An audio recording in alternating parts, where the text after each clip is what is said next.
আসসালামু আলাইকুম ওরহমতুল্লাহি ওবারাকাতু। সম্মানিত দিনী ভাই ও বোনেরা, আপনাদেরকে কোরআন শিক্ষার এই অনন্য আয়োজনে স্বাগতম।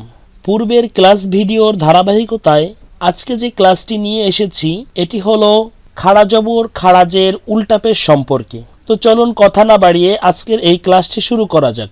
আউযু বিল্লাহি মিনাশ শাইতানির রাজীম। বিসমিল্লাহির রহমানির রহিম। এই ক্লাসটি শুরু করার আগে একটি কথা, সেটি হলো এই কথাটা খুবই গুরুত্বপূর্ণ।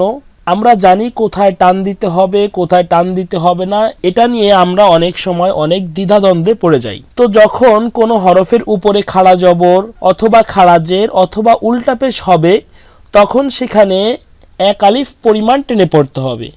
অর্থাৎ কোনো হরফের উপরে খাড়া জবর খাড়াজের উল্টাপেশ হলে সেখানে এক আলিফ পরিমাণ টেনে পড়তে হবে। তো চলুন এই ক্লাসটি এখন শুরু করা যাক। তা খাড়া জবর তা, সা খাড়া জবর সা, জিম খাড়া জবর জা, দাল খাড়া জবর দা, জাল খাড়া জবর জা, ঝা খাড়া জবর ঝা,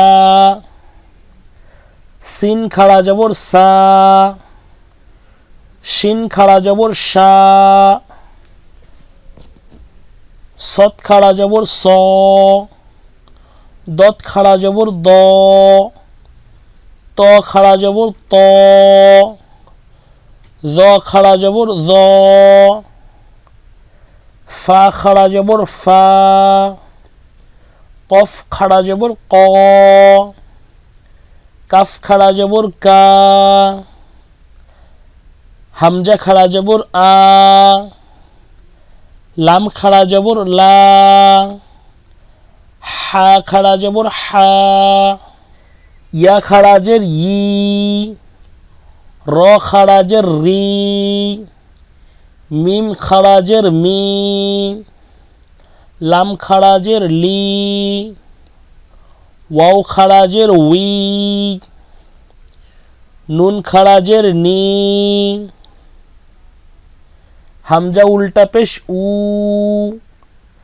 হা উল্টা পেশ হু, হা উল্টা পেশ হু, খ উল্টা পেশ খু,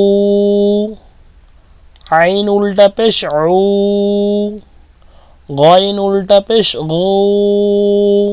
তো ভিউয়ার্স, আজকের এই ক্লাসটি এই পর্যন্তই। পরবর্তী ক্লাস আসা পর্যন্ত সবাই ভালো থাকুন, সুস্থ থাকুন।